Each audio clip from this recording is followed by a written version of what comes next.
पाठ 9 शक्ति और क्षमा। कविता परिचय। यह कविता दिनकर जी की प्रसिद्ध रचना कुरुक्षेत्र के 3 सर्ग से ली गई है, जिसमें भीम निराश और हताश युधिष्ठिर को समझा रहे हैं कि इस संसार में शक्ति संपन्न व्यक्ति की ही पूजा की जाती है। शक्तिहीन की बात का कोई प्रभाव नहीं होता। क्षमा, दया, विनय आदि गुण भी शक्तिशाली को ही शोभा देते हैं। यह कविता शक्ति चेतना की प्रतीक है, जिसमें कवि ने यथार्थवादी दृष्टिकोण का परिचय दिया है। चर्चा करें, किस प्रकार बिना शक्ति के मनुष्य श्रेष्ठ गुण होने पर भी दुर्बल ही समझा जाता है। चर्चा करें। जीवन मूल्य क्षमा, तप, दया, त्याग और मनोबल जैसे महान जीवन मूल्यों के साथ शक्ति का समन्वय आवश्यक, शक्ति का प्रदर्शन भी जरूरी, बिना शक्ति के सम्मान नहीं।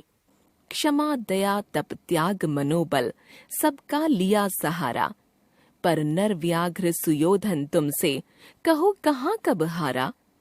क्षमाशील हो रिपु समक्ष तुम हुए विनत जितना ही, दुष्ट कौरवों ने तुमको कायर समझा उतना ही। अत्याचार सहन करने का कुफल यही होता है, पौरुष का आतंक मनुज कोमल होकर खोता है। क्षमा शोभती उस भुजंग को जिसके पास गरल हो, उसको क्या जो दंतहीन विष रहित विनीत सरल हो। 3 दिवस तक पंथ मांगते रघुपति सिंधु किनारे, बैठे पढ़ते रहे छंद अनुनय के प्यारे प्यारे। उत्तर में जब एक नाद भी उठा नहीं सागर से, उठी अधीर धधक पौरुष की आग राम के शर से। सिंधु देह धर त्राहि त्राहि करता आ गिरा शरण में, चरण पूज दासता ग्रहण की बंधा मूढ़ बंधन में।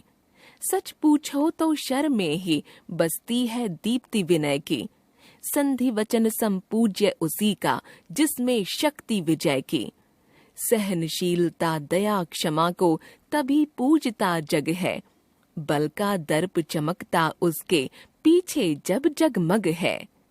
कवि रामधारी सिंह दिनकर।